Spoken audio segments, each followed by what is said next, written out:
Good morning, everybody. Good Monday morning, West Virginia. Winners over the weekend, 91-85 over the third-ranked Kansas Jayhawks. Obviously, that number will change beside their name this week. West Virginia now 7-11 on the season, 2-3 in conference play, and all of a sudden, the Mountaineers start to look like a team that can do a little bit of something here down the stretch of the season. What can we make of this win over Kansas? Is it something that can continue? Is it something they can build off of, or is it just kind of a one-off where they got really hot one night and everything went their way? I think both can be true.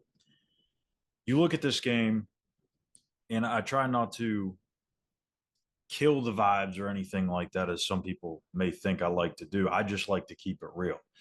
I'm not going to make it all sunshine and rainbows because it's not. It's still a work in progress. It's still a uphill battle. And as I stated in one of the prediction articles we did, either the spread or the score predictions, I said for West Virginia to really even have a chance in this game, they're going to have to make just about everything they throw up. And that's pretty much what happened. They shot 51% from the field, 57% from three-point range, much of that coming in the first half. 9 of 11 to start from beyond the arc. Anytime you shoot 57% from three-point range and it's more than 10 attempts, you're probably going to have a pretty good night shooting. Raekwon Battle was phenomenal. Pat Sumnick was phenomenal. Kirk Kriisa had his best game, in my opinion, all the way around. 15 points, 3 of 4 from 3, 4 of 6 from the floor. Seth Wilson drained a few threes. This is stuff that really hasn't happened. And for Kansas, you got to be upset with yourself because you overlooked this team. Not only did you overlook this team, but this is a game that could haunt you come Selection Sunday. It's going to be one that really dings the old resume. And I don't think Bill Self, I think Bill Self understands that. I don't know how much his team does, but it's one that's really going to sting unless West Virginia just goes on an absolute run here down the stretch and wins a ton of games and finds their way miraculously into the tournament. But if you're Kansas, you got to think, man, if you just play a lick of defense, you win this game. I mean, you only lost this game by 6. And if it wasn't for, the 12 three-pointers or the 25 free throw attempts for West Virginia, you probably win this game. Bad defense at the line, bad defense behind the line doesn't help out. So for West Virginia, I mean, you got to think you feel pretty good about this because you're able to get a win over a top 5 team. It's the second win in the last week over a top 25 team. However, you've got to do this away from home. West Virginia struggled on the road, and they have not been a team that is going to shoot 50-some% from three-point range every single game. That's just not going to happen. It's not realistic. It's not realistic for any team. But can they shoot 35, 38% from three? Is that doable? Can they do what they did on the glass in this game every game? If they can, they're going to win a lot of games. That's the biggest issue with this team right now, obviously, is the lack of depth that they have in the front court. Jesse Edwards, don't know when he's coming back, but even when he was playing, it's not like West Virginia was owning the glass by any means. Josh Eilert said before the game and after that their only chance to beat Kansas was if they showed up and competed on the glass. Hunter Dickinson, one of the best players in the country, they limited him to 1 rebound in the first half. Now, of course, when you make 50-some% of your shots, there's not very many rebounds out there to be had. But to be able to get a body on him and limit him, even offensively, says a lot.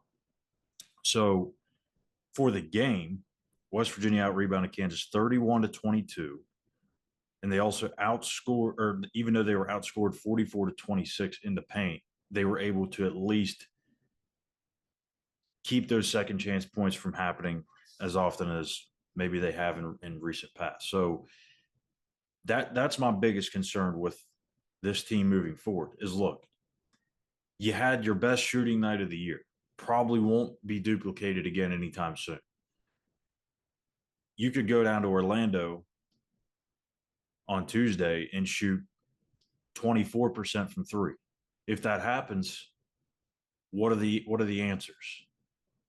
Does Pat Sumnick go for 20 again? Is that what you got to rely on and rely on another 20, 25 free throw attempts? That's my question. If they have those answers, this team's going to be fine. They're going to win a bunch of games. If they don't, we're going to see what we've seen for the better part of this season. So, although I think it makes a ton of sense for fans to be optimistic, I think you can be cautiously optimistic at this point because you don't want to get your hopes up that this team is going to make this the standard throughout the rest of the year. I mean, this is a tough thing to do. You're not going to shoot like that every night. And when you don't, you have to have other things happen for you to be able to win games. The benefit of this, though, is that it gives the team confidence. It gives the team confidence that it doesn't matter who you play, where you play them, what number they have beside their name, they have a chance to win the game. Again, this is 2 wins in the last week over top 25 teams. Now, if they can do that on the road, then that's only going to strengthen their confidence even more. But you have 2 wins over top 25 teams, and you head into this so-called lighter portion of the schedule here because you have UCF here on Tuesday. Tomorrow, you have Oklahoma State, who's yet to win a conference game, on Saturday. Then you come back home for Cincinnati to round out the month of January, and then things get a little tougher again with BYU, Texas, TCU, and Baylor. So this is a 3-game stretch right here. Is very, very pivotal for West Virginia. If they can win these next 3 games, which they're completely winnable, if you win these next 3 games and you're 10-11, now we can start to have a serious conversation about what West Virginia has to do to be able to get into the NCAA tournament.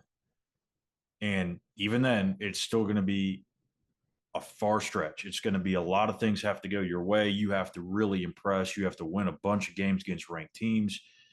But we're not to that point just yet because they've got to survive these next 3 games. Even if you lose one of these next 3 games, it's still a possibility that you can get an at-large, but it makes it really, really tough. That one loss is going to have to either come to Cincinnati or Central Florida. It can't come to Oklahoma State. Oklahoma State, they're having a rough year. They're 8-10, and they're struggling with the roster that they picked. Okay, so this is not a similar situation that they have that West Virginia has gone through or has endured with all the suspensions, the eligibility questions, putting the team together in the summer. That's not what is happening out in Stillwater. So you can't lose that one. But if you really want to make a play for yourself to get into the NCAA tournament, you've got to win these next 3 games. And it's not impossible at all. They don't need to go out and shoot 50-some% from three in each of these next 3. They've got to just find ways to win. It doesn't matter if it's a defensive performance one night where you force 20 turnovers and limit a team to 30% shooting, or maybe it is another 50% shooting performance from 3. Maybe it's you get to the line 35 times and you go 29 for 35. You've got to find different ways to win. But I think what Mountaineer fans should be really encouraged about is the confidence in this team and not only themselves, but their head coach.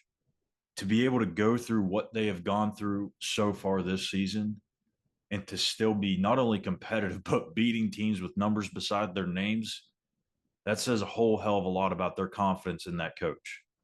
Josh Schuyler has done a phenomenal job of keeping this team together through all of the crappy water that they've been dragged through. and they're sitting here at 7-11 with what is arguably the weirdest resume in college basketball, but they're starting to come together. And over the last 3 or 4 games, really, you started to see that. Even in the Oklahoma loss, you saw some positives. This is really the first time we've seen this team, for the most part, put together. When Jesse Edwards comes back, that'll be the first time the next time that Jesse Edwards touches the floor, that will be the first time that Josh Eilert has had his entire roster at his disposal. So is that Tuesday in Orlando? Is that Saturday in Stillwater? I don't know, but this is the best thing that you can see out of this team is that they're starting to play their best basketball at the best time, even though it's late January for them. They need to play that like it's March right now. They need to play as if it is conference tourney time. They've got to make a run. For them to be playing their best basketball right now, on the verge of getting one of their key players back, and then finally having that whole roster together, that's why there's a whole bunch of optimism. And I think that you can absolutely 1,000% win these next 3 games. But like I said, you've got to find other ways to win. And the defense, that has to improve. I mean, it's been an issue all season long, and I understand the depth, again, in the front court, the lack of size that they have. They're playing guys out of position. Pat Sumnick's playing the 5 when he's really a 4. I get that. But you still have to find ways to create turnovers. You still have to find ways to contest shots, play help side defense, run the floor.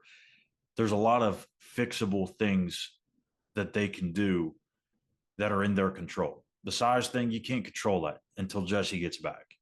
And even then, that's only one guy. So you got what you got. But you can't allow a team to go and score 44 points in the paint on a regular basis. I mean, that's been an issue seemingly every single night. That's got to get fixed. So I think if you're Josh Eilert, you're happy about the win. You feel good about where things are headed, especially this week with 2 winnable games. But you also know in the back of your head, there's a few defensive issues that need to get ironed out. So it's okay to be optimistic. It's okay to be not skeptical, but understanding that this team still has some things to get figured out. And one of the reasons why they were able to overcome the bad defense was because they shot so well on Saturday against Kansas. So I think those defensive issues will come together and get ironed out once Jesse gets back, because now you have more, again, you have more length down low, you have more size. Are you able to do a lot of different things? You're able to throw a lot of different lineup variations out there. But you just kind of got to weather the storm right now if you're Josh Allen. And I think that they can. He has to this point, so why wouldn't he be able to for the next game or 2 until they get Edwards back? Maybe it is tomorrow night in Orlando. We'll see. So that'll do it for this morning's episode of Between the Ears. We thank you for tuning in. Hit that subscribe button on YouTube at Mountaineers Now. Give us a like and a follow at the same handle on X. And we'll be back tomorrow with another episode.